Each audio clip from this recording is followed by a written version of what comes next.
This program is made possible by the loyal financial support of the friends and partners of Family Policy Institute. You are the salt of the earth. You are the light of the world.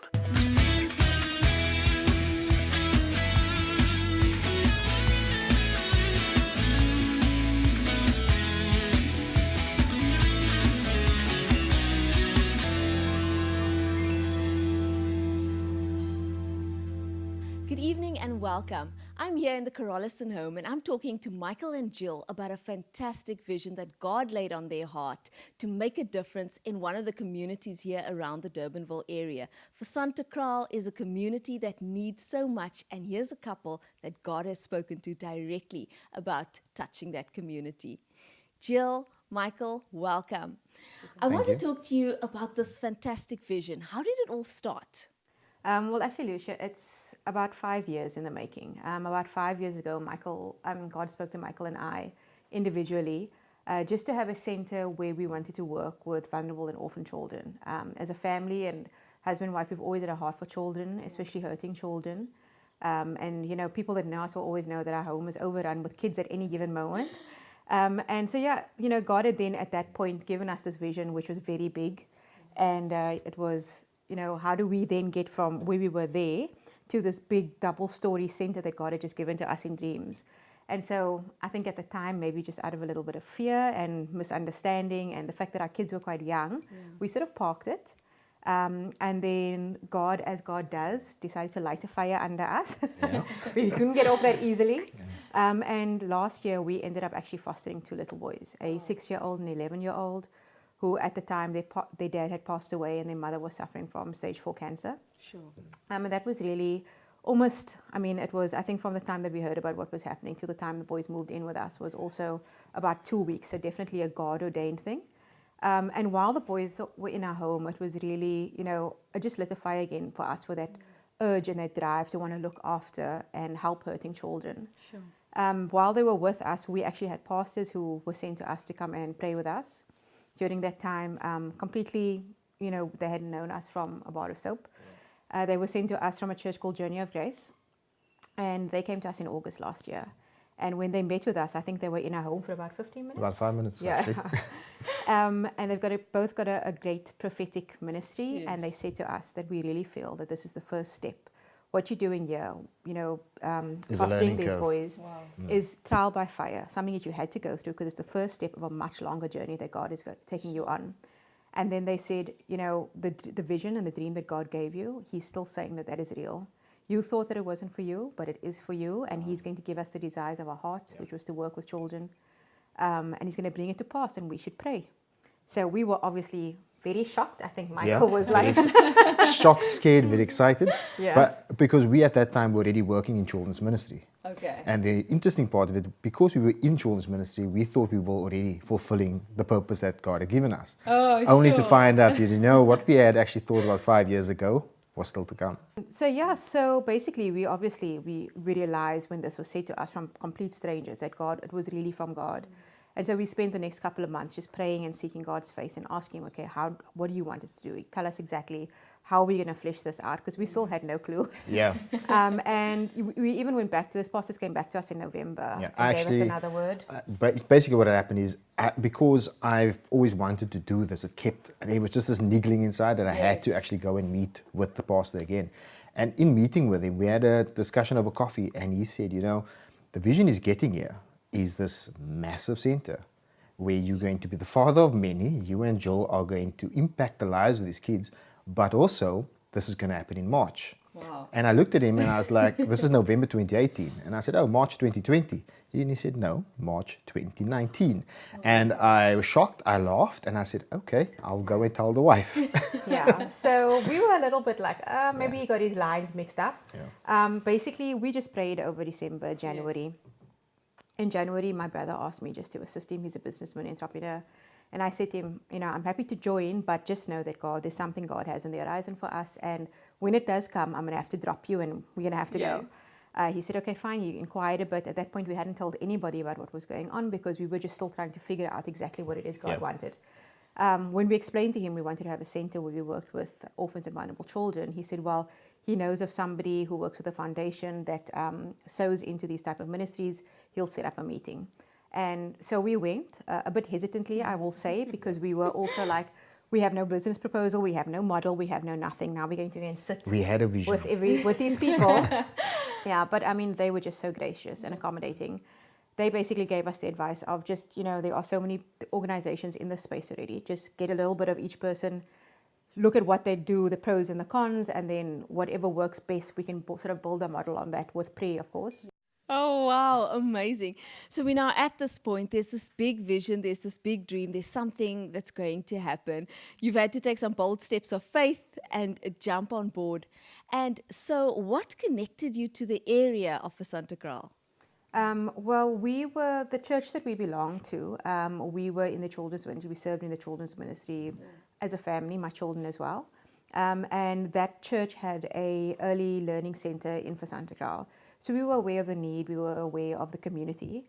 But really when it came down to it, it was because that's where God told us He wanted us. That pure and simple was actually the real reason. Yeah, because we actually went back and we thought Fisantekraal. And that's definitely the town that we want to be in because it's close to home, we feel the need, and that was it. However, when we actually looked at the feedback from government with regard to their census done in 2011, the numbers seemed a bit offish for us. And it seemed like it was quite a small town. When we actually journeyed into Fisantekraal and we saw the community and we felt the need, we went back and we prayed and we actually got the right figures. We found out that the figures were so skewed. Sure. So we find ourselves in a situation where what we're doing there, we're going to have to do on a mass scale because the need is so great. We've got 50,000 people living in this community. 75% of them are under the age of 20, and there's absolutely nothing for youth. So that's where we need to come in and give them an opportunity away from what they know. That's amazing. You mentioned your children. Now I know that they are 11 and 13. How do they feel about what's about to happen? Well, actually, Lucia, everything that we've always done has been in conjunction with our children. They're at an age now where we have family meetings and we discuss things, and they've always been very much aware for the last couple of years that because we pray as a family about what the plan and purpose is of our lives. And even when we fasted last year, even though it was quite a strain on our family, just, the new dynamic and everything, they always understood. They never wanted to throw in the towel or anything like it because they always understood. They would say, but mommy, it's okay because we know that God has called us to this. Wow. And also they've just got such a heart for children. And so when we've kept them step by step in everything that's been happening. We tell them all the big things. We celebrate all the victories with them. This journey of faith that God has taken us on. And so they are super excited. So how did you find the piece of land? Well, we went in and we were put in touch with Tembi, who's the project manager on the ground. She works for Garden Cities, who owns all of Fisantekraal. And they were the ones that actually we went and worked closely with them, and they put us in connection with community stakeholders as well. And that's how we basically found the place where we're actually going to be establishing our community centre. Fantastic. Wow. I can't wait to see this piece of land. Are we going to go take a look? Yeah, I think that would be a great idea. Let's go. We're talking to John Matthews from Garden Cities. Welcome, John. What does Garden Cities do? Can you tell us some more about your organization? Yeah, thank you very much for the opportunity. Garden Cities is a property developer. We've been around for exactly 100 years, as you can see. Wow. We're very proud of our heritage in Cape Town. Yes. We have developed 14 suburbs within the Western Cape, mostly within Cape Town. Greenville, right next to Fisantekraal, where we are at the moment, is one of our flagship developments that we're looking at. We firmly believe that as property developers, one should be responsible and should be engaging with the communities, because that's what we've done in the last 100 years. Wow. Every development that we've built, we include the community and we provide all the facilities rather than just a place where people sleep. It's live, work and play all at the same time. And we need to engage the youth. That's the most important part of our future. So from a Garden Cities perspective, we are very, very excited to be here as a property developer, but because we also a non-profit company and your group as an NGO, we feel that it would be an ideal opportunity to join hands and to provide services which is much needed in this community where it has been sorely lacking for many, many years. Absolutely amazing. Now, this ground looks like this now, but soon you will be a wonderful center and it's going to impact the community. Are you guys excited about that? And what do you think about that? We're absolutely excited because part of the challenge that we've had within our communities within the Western Cape is that there are no facilities. Sure. You cannot build houses without having to build schools, clinics.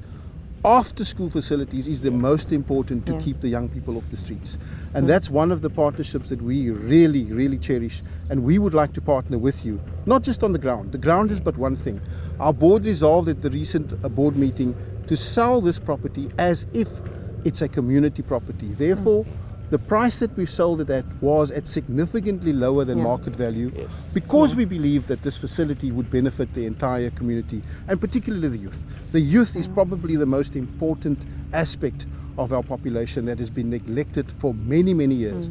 And if we don't do anything about it, it's a ticking time bomb for our whole nation, and we really got to start somewhere, and I think this piece of ground is the ideal place to start. We're talking to some movers and shakers in the community, Tembi and Auntie Elizabeth. Auntie Elizabeth, what is it that you do here in the community? I'm an ECD center teacher, a principal. I'm also part of the victim support in our community, and I'm also helping children to get education. Awesome, amazing. We need that. Now, with that, this center is coming here. Now, how do you feel that this center could help you do what you do? This center will help me a lot, and not even for me, but for the community also. God put Jill and Micael on in the right place. This is our place and this is our community. This is what we want. We are praying for this for a very, very long time. And I'm so glad that God answered our prayers. Now, currently you are running from your home. And with a center like this, does it mean that you can come and use the classrooms and start running from the center? Yes, it will help me a lot because now I can have my home for myself and for my children. So yeah, I'm actually very excited. Yeah. Tembi, can you tell us a little bit more about what you do? Basically, I'm the project manager for this affordable housing, which is Greenville. We are focusing on the low-cost housing. So a house only doesn't serve the community. Hence, I see projects like these as growth to the community. The communities are like very close to my heart. So basically, my job is just to make sure that everyone who deserves a house gets it, and also make sure that they get all the amenities that they need, the schools, the community halls, the churches. So when they first came to me, I mean, for me in my mind, I didn't even have a doubt. I knew, because even at the office, they know me very well. When it comes to Greenville, it's close to my heart. Greenville is just an extension of Fisantekraal, for those that might get confused. But I manage the Greenville, which is a new development. So for me at the office, when I talk about projects that benefit the community, I don't see that there are board members there. They know me very well. I'm very straight, and I know this is going to benefit the community, and I stand for what I need and what I see. For the past 6 years, this community has touched my heart. It's very close to my heart, and I know their needs. Hence, when they came to me, I was like, wow, this is what we need. Yeah. Immediately one can see that you have a passion for this community and something so exciting happening here. What are some of the things you look forward to that this center will bring to this community? For me, firstly, I am very close to people that look after orphans, because I have so many in my life that some of them I've even adopted. So when they spoke about looking after orphans and vulnerable kids and grandmothers, making sure the grandmothers are trained to look after the kids or to actually sustain themselves long after they are gone, for me, that's very close to my heart. It talks to home. So that's the one thing that excites me, that these kids are finally going to get something that's going to look after them. Because at the moment, just building houses and letting them move in, if the mother or father passes away, no one is there to look after them. They are just child-headed homes, and they're not going to live the best life. You can only be excited after speaking to ladies that are making a difference and in anticipation of what the center will do in this community. A center like this can do so much for a community, but how do you think, knowing this community, this centre will impact this community, and what difference will it make? Look, everything that happens, either good or bad in this community, happens at home. If there's strong family values at a household, then the people living in that house will probably have a very successful life. If there's not strong family values, then the chances for success is always a bit less, as we see with unsocial behavior in this area. The city can only invest so much money. We have outreach programs and these type of things, but a program runs for 3 weeks at the time, and then you come back maybe in 6 months' time, and then you need to run that program again with different people. If you have a footprint in a community like Jill and them, they get the benefits of that. The society gets the benefits, the community gets the benefits, because they walk the whole program with them, not only on an emotional level but also on a financial level with regarding job creation and these type of things. Fantastic. Now, people like you and even the public out there, how can people get involved with Micael and Jill to make a difference here? Well, Jill will probably answer that question better than I do. I can just promote them, and I really want them to be here for eternity. I will do whatever I can to make sure that they are happy here and as comfortable as they can be in this area, from a city side and a personal side. But regarding investment and these type of things, I think Jill might be able to answer that better. Thank you so much, Ruan, for chatting to us. We've got more coming up after this.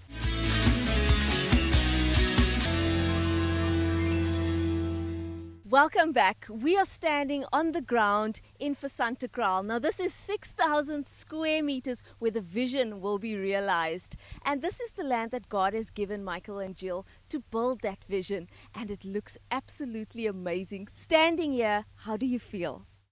Slightly overwhelmed. Yeah. Yeah, I think we've only really, this all has come about in 3 months, and I think just to be able to actually physically stand in the land after 3 months, to have designs and concepts and everything drawn up, we are just so in awe of what God has done. You know, the word speaks about God can do abundantly and exceedingly more than we can ever hope, think, or imagine, and this is proof of that. I mean, this is testimony of that. In 3 months, that we can be standing here with triple the size of land that we had originally asked for, with ground being tilled and soil being done and plans that we can show people. It's been amazing. That's so awesome. Now, this land, as it stands here, is soon going to be helping vulnerable children, orphans, and this community, and making such a difference. What are you practically going to be doing on this land? So on a practical level, as you can see, as you said earlier, we're going to be working with orphans and vulnerable children. I mean, if you just look at the community of Fisantekraal, vulnerable children encapsulates pretty much the whole community. And where we come in is we want to actually support the families that look after the orphans and vulnerable children. And we'll be doing that through social skills, through life skills training for the gogos that are looking after the kids. We do Bible studies with them. We run basically about 23 different programs with the families and the children, part of which is education. So the kids will come to us in the afternoons. We'll help them with their homework and extra, maths and literacy skills. And then we do the fun part, which is talent development, which is something very close to Micael and our hearts, because we really feel that we're not just going to be a place where the kids are going to come to be loved on and nurtured. We actually want to develop them. We don't want to just take them off the streets, and this is not a place where we just sort of like occupy their times until they go home, but a place where we really grow them and nurture them. So we're going to be very intentional about what we're going to do with them. We're going to have a dedicated IT room where we can teach them IT skills, where they'll have laptops and computers to be able to do their homework and assignments. We'll have an art room where the kids can be creative, and we all know, especially these kids, they need therapy for all the things that they're facing.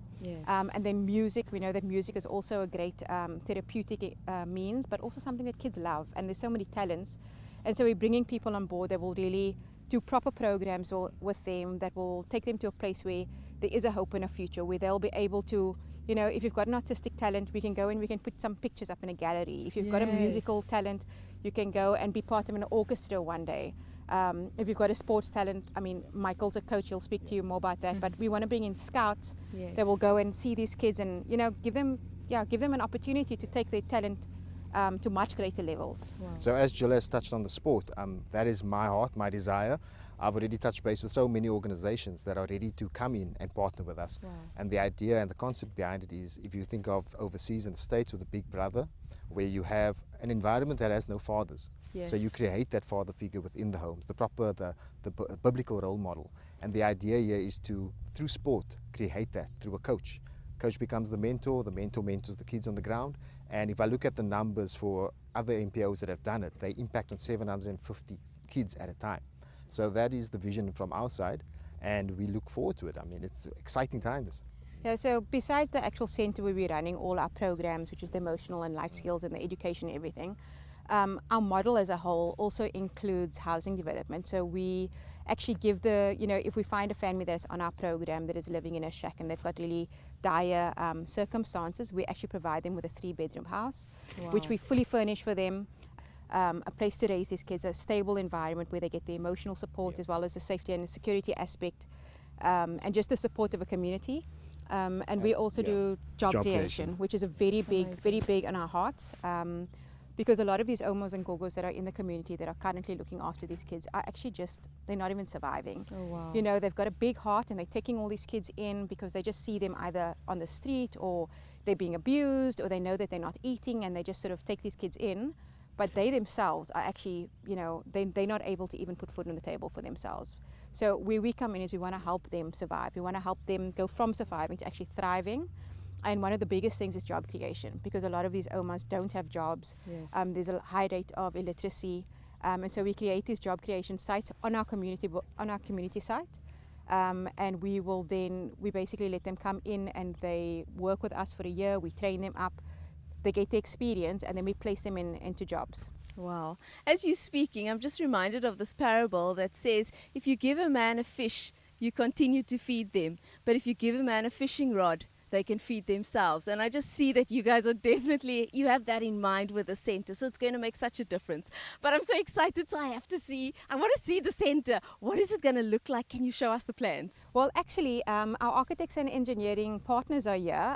Gerard and Kirsten, if you can join us.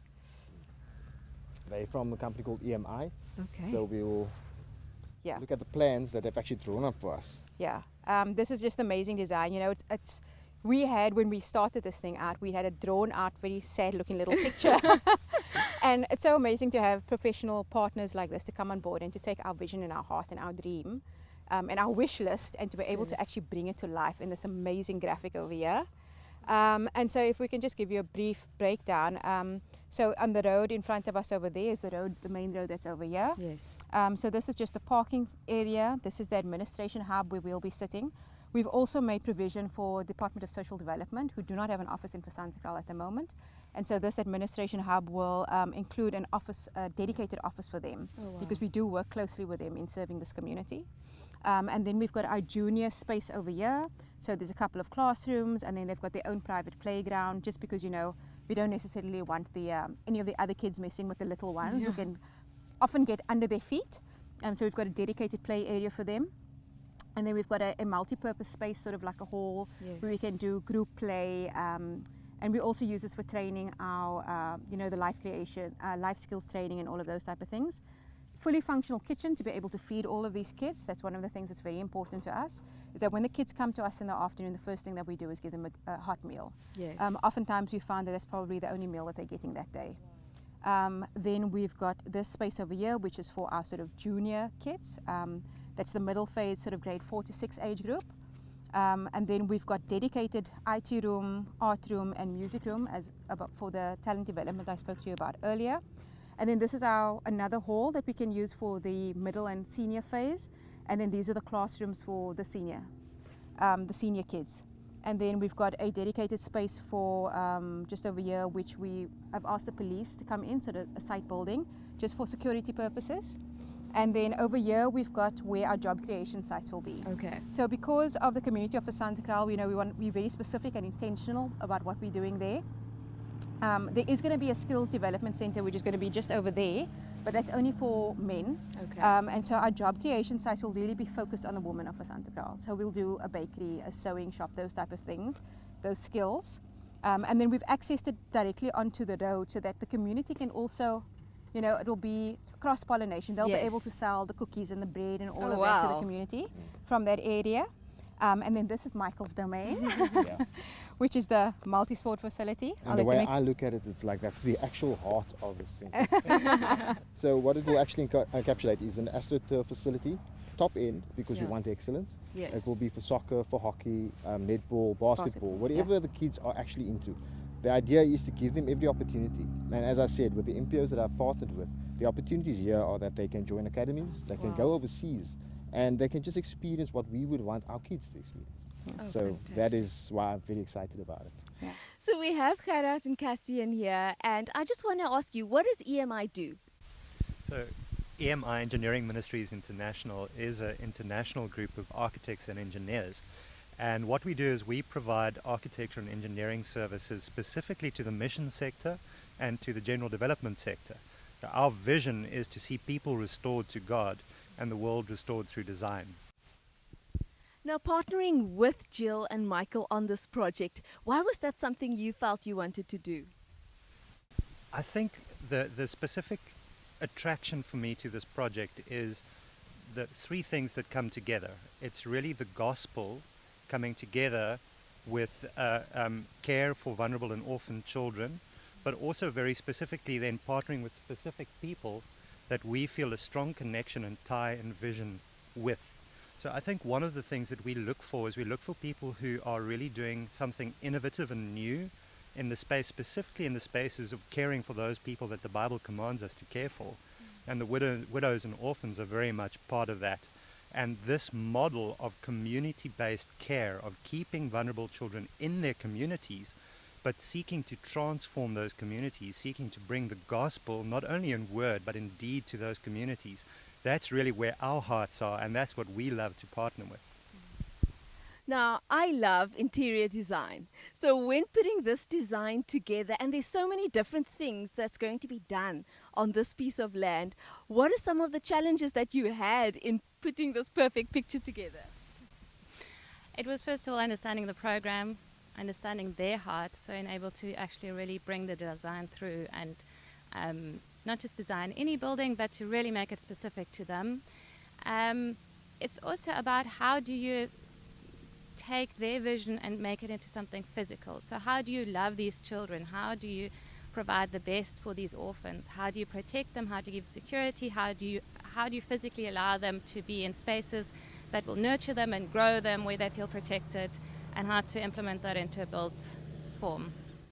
Oh, fantastic. Thank you so much for spending time with us today. Now, we've been filled with vision, we've seen the land, we've seen the plans, and there's only excitement that's brewing now. If you'd like to partner with Micael and Jill on this amazing project, then you can find the details on screen. You can partner, you can give, or you can get more information. All the details are on your screen right now. We are so grateful for all the partnerships already on board, and we can't wait to hear from you. That's all from us for this week. Till next time.